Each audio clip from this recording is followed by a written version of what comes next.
We are here today to brief you on the inquiry conducted by Crime Branch Goa in connection with the very serious allegations made by Ms. Pooja Naik.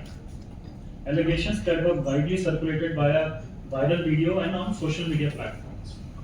She had claimed that she collected more than 17 crore rupees from job aspirants and handed them over to senior government officers in return for government jobs. In view of these serious allegations, the inquiry was ordered by Director General of Police Goa and carried out thoroughly by Crime Branch. I will place before you findings of the Crime Branch in this inquiry. First one was that she had worked in MGP office, Maharashtra Gomantak Party office in Santiniz in 2012, and was introduced to government officers by senior minister.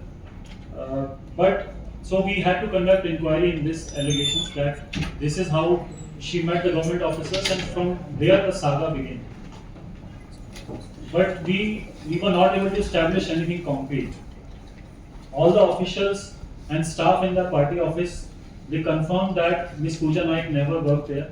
There was no salary record, there was no ID proof, there was no any attendance record.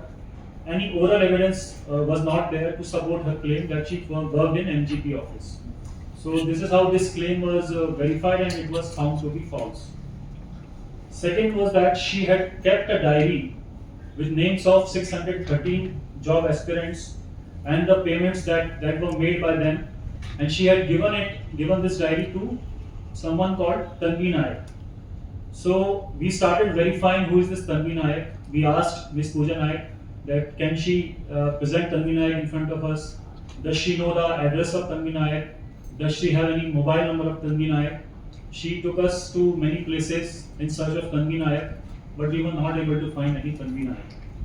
And the result was that there was no one called Tanvi Naik that was known to Pooja Naik personally. And when she was cross-questioned, she herself admitted that I don't know Tanvi Naik personally. Third allegation was that there was a flat which was converted into an office in PDA colony, Porvorim. I had already mentioned about this fact earlier in my press conference. We tried to find this flat. We took Pooja Naik to this flat. She identified that this is the flat where this transaction used to happen.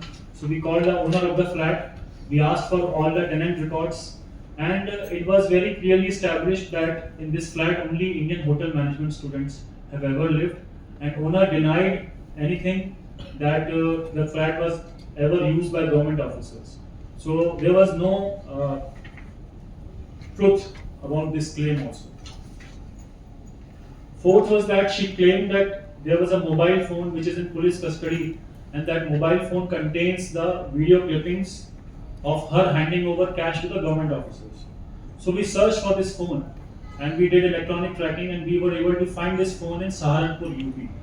When we called that person for questioning, his name was Sumit Kumar. We called Sumit Kumar for questioning. He said that the phone was given to him by one Darshan Korgaonkar. Then we called Darshan Korgaonkar for questioning. Darshan Korgaonkar said that he got this phone from Mr. Purushottam Naik, who is husband of Pooja Naik. So it came to know that in August, Mr. Purushottam Naik sold this phone to Darshan, and then Darshan sold it to Sumit Kumar, who took it to UP. So this is how the phone was tracked to UP, and it was not found to be police custody. Fifth was that she claimed that she used to call government officers frequently, she used to meet them frequently.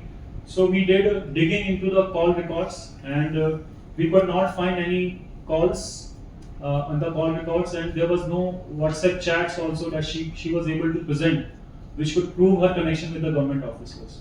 So there was no evidence to prove that she was in any way connected to the government officers.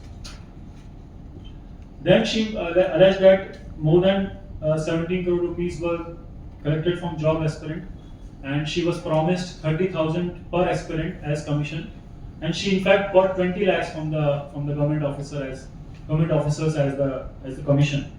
But the figures were not adding up, so we had to do detailed financial analysis. We digged out all the bank accounts that Pooja Naik and her family possessed. So we took all the bank accounts of Pooja Naik, her husband Mr. Purushottam Naik, and she has two daughters.